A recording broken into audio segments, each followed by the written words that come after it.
Hello my dear students, ಎಲ್ಲರಿಗೂ ಹೊಸ ಒಂದು ವಿಡಿಯೋಗೆ ಸ್ವಾಗತ. ಇವತ್ತು ನಾವು ಡಿಸ್ಕಸ್ ಮಾಡೋದು ಟೂ ಟೈಪ್ಸ್ ಆಫ್ ಆರ್ಗನೈಸೇಷನ್ಸ್ ನ ಡಿಫರೆನ್ಸ್. ಇದು CA, CMA, CS, ASC ಎಲ್ಲರಿಗೂ ಬರುತ್ತೆ. Difference between LLP and partnership firm. LLP and partnership firm ಮಧ್ಯೆ ಇರುವ ಡಿಫರೆನ್ಸ್ ಏನು, ಡೈರೆಕ್ಟ್ ಟೈಪ್ ಆಫ್ ಡಿಫರೆನ್ಸ್ ನಾವು ಡಿಸ್ಕಸ್ ಮಾಡ್ತಿದ್ದೀವಿ.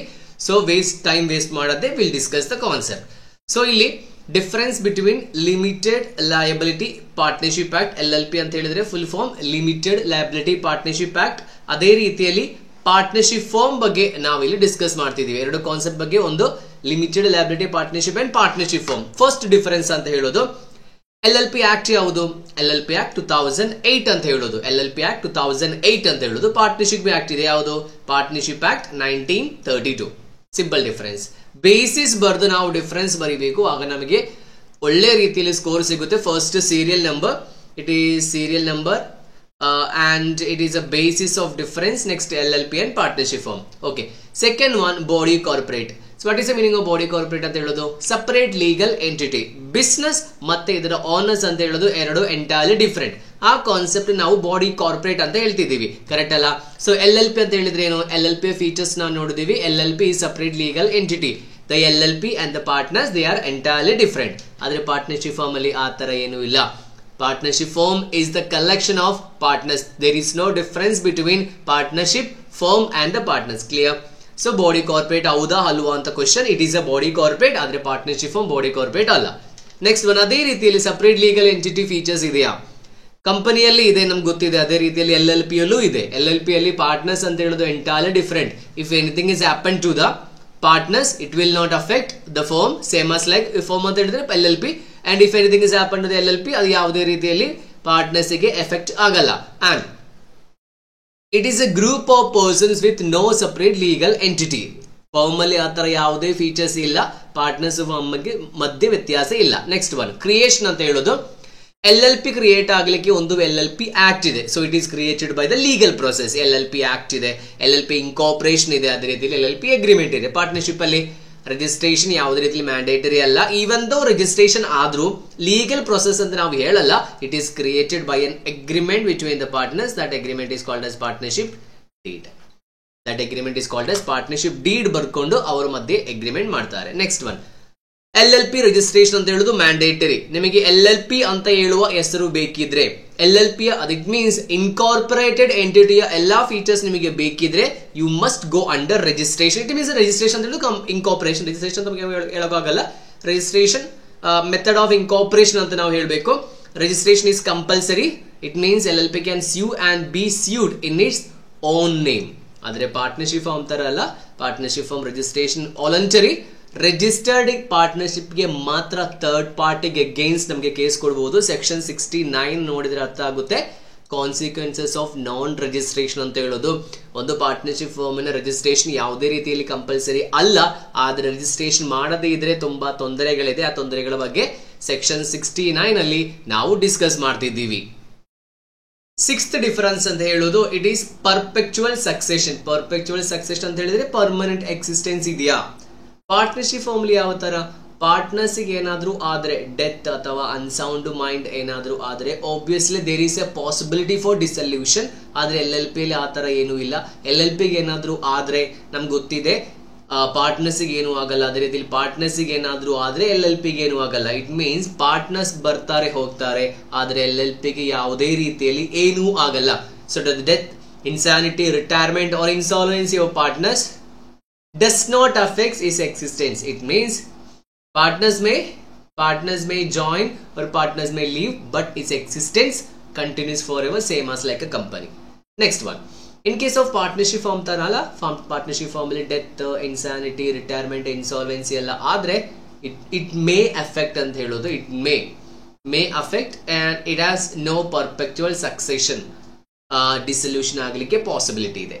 ನೇಮ್, LLP ನೇಮ್ ನಮ್ಗೆ ಗೊತ್ತು, ನಾವು ಸಫಿಕ್ಸ್ ಆಗಿ ಏನ್ ಯೂಸ್ ಮಾಡ್ತಿದೀವಿ. ಸಫಿಕ್ಸ್ ಆಗಿ ನಾವು LLP ಅಥವಾ ಲಿಮಿಟೆಡ್ ಲಯಬಿಲಿಟಿ ಪಾರ್ಟ್ನರ್ಶಿಪ್ ಫರ್ಮ್ ಅಂತೇಳಿ ನಾವು ಯೂಸ್ ಮಾಡ್ತೀವಿ. ಆದ್ರೆ ಪಾರ್ಟ್ನರ್ಶಿಪ್ ಫರ್ಮ್ ಅಲ್ಲಿ ಆ ತರ ಗೈಡ್ ಲೈನ್ಸ್ ಏನಿಲ್ಲ. ನಾವು BCN Co ಅಂತೇಳಿ ನಾವು ಯೂಸ್ ಮಾಡ್ತೀವಿ. ಅದು ಮ್ಯಾಂಡೇಟರಿ ಅಲ್ಲ, ಜಸ್ಟ್ ನಮಗೆ ನೇಮ್ ಮೆನ್ಷನ್ ಮಾಡಬಹುದು ಆಸ್ ಪರ್ ದೇರ್ ಚಾಯ್ಸ್. ಇಲ್ಲಿ ಆಸ್ ಪರ್ ದೇರ್ ಚಾಯ್ಸ್ ಅಂತ ಹೇಳಿದ್ರೆ ಸ್ವಲ್ಪ ಕಂಡೀಷನ್ಸ್ ಇದೆ ಇನ್ಕಾರ್ಪೊರೇಷನ್ ಮಾಡುವಾಗ, ರಿಜಿಸ್ಟ್ರೇಷನ್ ಮಾಡುವಾಗ. ಓಕೆ, ನೇಮ್ ಲಯಬಿಲಿಟಿ ಅಂತ ಹೇಳೋದು ನಮ್ಗೆ ಗೊತ್ತಿದೆ, LLP ಅಲ್ಲಿ ಯಾವತ್ತು ಪಾರ್ಟ್ನರ್ಸ್ ನ ಲಯಬಿಲಿಟಿ ಇಸ್ ಆಲ್ವೇಸ್ ಲಿಮಿಟೆಡ್, ಆದ್ರೆ partnership formal is always unlimited. ಇದು ಅನ್ಲಿಮಿಟೆಡ್ ಆಗೋ ಸಿನಾರಿಯೋಸ್ ಇದೆ, ಆದ್ರೆ ಡೈರೆಕ್ಟ್ ಸೆನ್ಸ್ ಅಲ್ಲಿ ನೋಡುವಾಗ liability of each partner is limited to the extent of agreed contribution except in case of willful fraud ಅಂತ ಹೇಳಿದ್ರೆ ನಮ್ಗೆ ಗೊತ್ತಿದೆ, fraudulent activities ಮಾಡಿದ್ರೆ ಈವನ್ ದೋ ನಿಮ್ದು ಲಿಮಿಟೆಡ್ ಆದ್ರೆ ಏನಾಗುತ್ತೆ, ಅನ್ಲಿಮಿಟೆಡ್ ಆಗುತ್ತೆ.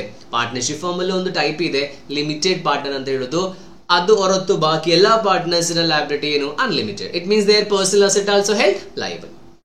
It can be extended, liability of each partner is unlimited and it can be extended up to the personal asset of the partners. in a personal asset ಕೂಡ ಏನಾಗುತ್ತೆ, ಹೋಗುತ್ತೆ. Next mutual agency, important concept. Mutual agency ಅಂತ ಹೇಳಿದ್ರೆ if anything is done by one partner the remaining partner is held liable. It means if anything is done by one person remaining person is held liable ಅಂತ ಹೇಳೋದು mutual agency. LLP ಯಲ್ಲೂ mutual agency ಇದೆ, ಆದ್ರೆ partnership firm ಅಲ್ಲಿ ಇರುವ ತರ ಇಲ್ಲ. For example, in case of partnership firm ಅಲ್ಲಿ active partner is an agent of the sleeping partner, ಆ ಒಂದು ಕಾನ್ಸೆಪ್ಟ್ LLP ಅಲ್ಲಿ ಇಲ್ಲ. Every one is partners. It means there is no mutual agency between the partners. Partners ಮಧ್ಯೆ ಯಾವುದೇ ರೀತಿಯಲ್ಲಿ mutual agency ಇಲ್ಲ. ಆದ್ರೆ LLP ಅಲ್ಲಿ ಒಂದು ಮ್ಯೂಚುವಲ್ ಏಜೆನ್ಸಿ ಇದೆ, ಫರ್ಮಿನ ಏಜೆಂಟ್ ಯಾರು, ಎಲ್ಲಾ ಪಾರ್ಟ್ನರ್ಸ್. ಪಾರ್ಟ್ನರ್ಶಿಪ್ ಫಾರ್ಮ್ ಅಲ್ಲೂ ಅದಿದೆ, ಎಲ್ಲಾ ಪಾರ್ಟ್ನರ್ಸ್ ಫರ್ಮಿನ ಏಜೆಂಟ್. LLP ಯಲ್ಲೂ ಎಲ್ಲಾ ಪಾರ್ಟ್ನರ್ಸ್ ಫರ್ಮಿನ ಏಜೆಂಟ್. ಆದ್ರೆ ಪಾರ್ಟ್ನರ್ಶಿಪ್ ಫಾರ್ಮ್ ಅಲ್ಲಿ ಒಂದು agent is an agent of others, one person is an agent of other partners. It means ಏನಾದ್ರೂ ಒಬ್ಬ ಪಾರ್ಟ್ನರ್ ಏನಾದ್ರೂ ತಪ್ಪು ಮಾಡಿದ್ರೆ ರಿಮೈನಿಂಗ್ ಪಾರ್ಟ್ನರ್ಸ್ ಲಯಬಲ್ ಆಗುತ್ತೆ ಅಂತ ಹೇಳಿ ಕಾನ್ಸೆಪ್ಟ್ ಇದೆ, ಅದು ಇಲ್ಲ, ಎಲ್ಲಿಲ್ಲ, LLP ಅಲ್ಲಿ ಇಲ್ಲ. So each partner can bind the LLP by his own act but not the other partners. It means if anything is done by one partner, remaining partners are not responsible. Next, each partner can bind the firm as well as other partners. ಒಬ್ಬ ಮಾಡಿದ ತಪ್ಪಿಗೆ ಬಾಕಿ partners ಕೂಡ held liable. Next designated partners ಅಂತ ಹೇಳುವ ಒಂದು position ಇದೆ, ಇದು LLP ಅಲ್ಲಿ ಮಾತ್ರ ಇದೆ. ಇದು ಪಾರ್ಟ್ನರ್ಸ್ ಗೆ ಕೊಡುವ ಒಂದು ಪೊಸಿಷನ್. ಇಟ್ ಮೀನ್ಸ್ ಒಂದು LLP ಲೀಗಲ್ ಆಗಿ ಕಂಪ್ಲೈ ಮಾಡಬೇಕಾದ ತುಂಬಾ ರೀತಿಯ ಒಬ್ಲಿಗೇಷನ್ಸ್ ಇದೆ towards MCA, towards the government. ಆ ರೀತಿಯ ಎಲ್ಲಾ ವಸ್ತುಗಳನ್ನು ಕಂಪ್ಲೈ ಮಾಡ್ತಾ ಇದ್ದಾರಾ ಇಲ್ವಾ ಅಂತ ಮೇಲ್ವಿಚಾರಣೆ ಮಾಡ್ಲಿಕ್ಕೋಸ್ಕರ ಪಾರ್ಟ್ನರ್ಸ್ ಇಂದಲೇ ಸೆಲೆಕ್ಟ್ ಆದ ಮಿನಿಮಮ್ 2 ಪಾರ್ಟ್ನರ್ಸ್ ನಾವು ಸೆಲೆಕ್ಟ್ ಮಾಡ್ತೀವಿ, ಅವರ ಹೆಸರು ಡೆಸಿಗ್ನೇಟೆಡ್ ಪಾರ್ಟ್ನರ್ಸ್. ನಾವೀಗ ಕಂಪನಿಯಲ್ಲಿ ಮ್ಯಾನೇಜ್ ಮಾಡ್ಲಿಕ್ಕೆ ಡೈರೆಕ್ಟರ್ಸ್ ಇದ್ದಾರಲ್ಲ, ಅದೇ ರೀತಿಯಲ್ಲಿ ಒಂದು position, but it is manage by the partners it self. Designated partners only responsible for the legal compliances. Okay, next one, partnership firm ಅಲ್ಲಿ ಆ ತರ ಏನು ಇಲ್ಲ. ಆಕ್ಟಿವ್ ಪಾರ್ಟ್ನರ್, ಸ್ಲೀಪಿಂಗ್ ಪಾರ್ಟ್ನರ್ ಆ ತರ ಇದೆ, ಆದ್ರೆ ಡೆಸಿಗ್ನೇಟೆಡ್ ಪಾರ್ಟ್ನರ್ ಕಾನ್ಸೆಪ್ಟ್ ಏನು ಇಲ್ಲ. ನೆಕ್ಸ್ಟ್ ಒನ್, ಕಾಮನ್ ಸೀಲ್ ಅಂತ ಹೇಳೋದು ನಮ್ಗೆ ಗೊತ್ತಿದೆ, ಇದು ಕಂಪನಿಯಲ್ಲಿ ಫೀಚರ್ಸ್ ಇದೆ. ಕಾಮನ್ ಸೀಲ್ ಅಂತ ಹೇಳೋದು ಈಗ ಒಂದು ಸಂಸ್ಥೆಯ ಫುಲ್ ಹೆಸರೆಲ್ಲ ಬರ್ದು, ಈಗ ಸ್ಕೂಲ್ ಎಲ್ಲ ನೀವು ಫೀಸ್ ಎಲ್ಲ ಕಟ್ಟುವಾಗ ನಿಮಗೆ ಒಂದು ಸೀಲ್ ಕೊಡ್ತಾರೆ, ಆ ಸ್ಕೂಲ್ ನ ಹೆಸರು ಮತ್ತೆ ಇಸವಿ ಎಲ್ಲ ಬರ್ಕೊಂಡು ಹೇಳಿ ಪಿನ್ ಕೋಡ್ ಎಲ್ಲ ಬರ್ದು ಒಂದು ಸೀಲ್ ಕೊಡ್ತಾರೆ, that is called as common seal. LLP ಅಲ್ಲಿ ಆಪ್ಷನಲ್, ಮ್ಯಾಂಡೇಟರಿ ಅಲ್ಲ, ಅದ್ರ ಅಫಿಷಿಯಲ್ ಸಿಗ್ನೇಚರ್ ಇದೆ. ಆದ್ರೆ ಪಾರ್ಟ್ನರ್ಶಿಪ್ ಅಲ್ಲಿ ಆ ತರ ಅಫಿಷಿಯಲ್ ಸಿಗ್ನೇಚರ್ ಏನು ಇಲ್ಲ, ಯಾಕಂತ ಹೇಳಿದ್ರೆ ರಿಜಿಸ್ಟ್ರೇಷನ್ ಕಂಪಲ್ಸರಿ ಅಲ್ಲ. ನೆಕ್ಸ್ಟ್ ಒನ್, ಲೀಗಲ್ ಕಂಪ್ಲೈನ್ಸಸ್ ಅಲ್ಲಿ ಪಾರ್ಟ್ನರ್ಶಿಪ್ ಫಾರ್ಮ್ ಅಲ್ಲಿ everything is done by partners. So legal compliances ಇಲ್ಲ. For if there is any kind of penalties, who is liable? All the partners held liable. But in case of LLP ಆ ತರ ಅಲ್ಲ. Legal compliances ಮಾಡ್ಲಿಕ್ಕೆ responsible ಅಂತ ಹೇಳೋದು ಯಾವತ್ತು designated partners just responsible for the management. Okay, legal ಆಗಿ comply ಆಗ್ಲಿಕ್ಕೆ ಏನಾದ್ರೂ ಡ್ಯೂಟೀಸ್ ಅಂಡ್ ರೆಸ್ಪಾನ್ಸಿಬಿಲಿಟಿ ಇದೆ, ಅದು ಅವರು ಕಂಪ್ಲೈ ಮಾಡಿಲ್ಲ ಅಂತ ಹೇಳಿದ್ರೆ only the designated partner is responsible. For example, ಈಗ 6 ಪಾರ್ಟ್ನರ್ಸ್ ಇದ್ರೆ ಅದರಲ್ಲಿ 3 ಪಾರ್ಟ್ನರ್ಸ್ DPs ಆದ್ರೆ ಲೀಗಲ್ ಕಂಪ್ಲೈನ್ಸಸ್ ಗೆ ಈ 3 ಪಾರ್ಟ್ನರ್ಸ್ ಮಾತ್ರ ಲಯಬಲ್. ನೆಕ್ಸ್ಟ್ ಒನ್, ಇದೊಂದು extra concept, annual filing of documents. ಇದನ್ನು ಸಪರೇಟ್ ನೋಟ್ ಮಾಡಿ ಇಟ್ಕೊಳ್ಳಿ. LLP ಗೆ 3 ಫೈಲಿಂಗ್ ಇದೆ. ಇದರಲ್ಲಿ ಫಸ್ಟ್ ಅಂಡ್ ಸೆಕೆಂಡ್ ಇಸ್ ಒಂದೇ ನಮ್ಗೆ ಹೇಳ್ಬಹುದು, ಅಕೌಂಟ್ಸ್ ಅಂಡ್ ಸಾಲ್ವೆನ್ಸಿ.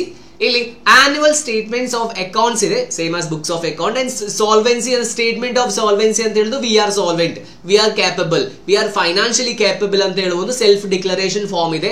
ಅದೇ ರೀತಿಯಲ್ಲಿ ಆನ್ಯುವಲ್ ರಿಟರ್ನ್ ಇದೆ. ಆನ್ಯುವಲ್ ರಿಟರ್ನ್ ಅಂತ ಹೇಳಿದ್ರೆ ಆ ಒಂದು ವರ್ಷ ನಡೆದಿರುವ ಎಲ್ಲಾ ವಿಷಯಗಳ ಬಗ್ಗೆ MC ಗೆ ತಿಳಿಯಪಡಿಸುವ ಒಂದು ಆನ್ಯುವಲ್ ರಿಟರ್ನ್. ನಾವು ಕಂಪನಿಯಲ್ಲಿ ಸೆಕ್ಷನ್ 92 ಅಲ್ಲಿ ಏನ್ ಹೇಳ್ತೇವ, ಸೇಮ್ ಕಾನ್ಸೆಪ್ಟ್ LLP ಗೆ ಪ್ರಿಪೇರ್ ಮಾಡ್ಲಿಕ್ಕಿದೆ. ಆದ್ರೆ ಪಾರ್ಟ್ನರ್ಶಿಪ್ ಫಾರ್ಮ್ ಗೆ ಈ ತರ ಯಾವುದೇ ರೀತಿಯ ಒಬ್ಲಿಗೇಷನ್ಸ್ ಇಲ್ಲ. Okay, next one, foreign partnership. Foreign nationals ಗೆ, ಫಾರಿನ್ ಪಾರ್ಟ್ನರ್ಶಿಪ್ ಅಂತ ಹೇಳಿದ್ರೆ ಫಾರಿನ್ ನ್ಯಾಷನಲ್ಸ್ ಗೆ ಇಂಡಿಯನ್ LLP ಯ ಪಾರ್ಟ್ನರ್ ಆಗ್ಬೋದು.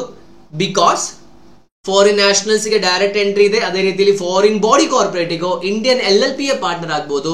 ಆದ್ರೆ ಪಾರ್ಟ್ನರ್ಶಿಪ್ ಫಾರ್ಮ್ ಅಲ್ಲಿ ಫಾರಿನ್ ನ್ಯಾಷನಲ್ಸ್ ಅಲೌಡ್ ಅಲ್ಲ. ಕ್ಲಿಯರ್? ಡೈರೆಕ್ಟ್ ಸೆನ್ಸ್ ಅಲ್ಲಿ ಹೇಳಿದ್ದಾರೆ. ಮೈನರ್ ನಮ್ಗೆ ಗೊತ್ತಿದೆ LLP ಅಲ್ಲಿ ಏನು ಹೇಳಿಲ್ಲ. So that it means LLP ಅಲ್ಲಿ ಪಾರ್ಟ್ನರ್ ಆಗ್ಬೇಕಾದ್ರೆ ಮೇಜರ್ ಆಗಿರ್ಬೇಕು ಅಂತ ಹೇಳಿದ್ದು ಇಂಪ್ಲಾಯ್ಡ್. ಏನು ಹೇಳಿಲ್ಲ ಅಂತ ಹೇಳಿದ್ರೆ minor cannot be a partner as well as minor cannot be a beneficiary as well. ಆದ್ರೆ ಪಾರ್ಟ್ನರ್ಶಿಪ್ ಫಾರ್ಮ್ ಅಲ್ಲಿ ಏನು, ಪಾರ್ಟ್ನರ್ಶಿಪ್ ಫಾರ್ಮ್ ಅಲ್ಲಿ ಸೆಕ್ಷನ್ 30 ಪ್ರಕಾರ ಪಾರ್ಟ್ನರ್ಶಿಪ್ ಫಾರ್ಮ್ ಅಲ್ಲಿ ಬಾಕಿ ಎಲ್ಲಾ ಪಾರ್ಟ್ನರ್ಸ್ ನ ಕನ್ಸೆಂಟ್ ಒಂದಿಗೆ ಒಬ್ಬ ಮೈನರ್ಗೆ ಬೆನಿಫಿಷಿಯರಿ ಆಗ್ಬೋದು. It cannot be a full fledged partner. So minor can be admitted to the benefits of the partnership with pair consent of the exist. ಎಲ್ಲ ಪಾರ್ಟ್ನರ್ಸ್ ನ ಕನ್ಸೆಂಟ್ ಒಂದಿಗೆ ಅವನಿಗೆ ಏನಾಗ್ಬೋದು, ಬೆನಿಫಿಷಿಯರಿ ಆಗ್ಬೋದು. ನಾವು ಮೈನರ್ ಬಗ್ಗೆ ಎಲ್ಲ ಡಿಸ್ಕಸ್ ಮಾಡಿದೀವಿ ಆಲ್ರೆಡಿ.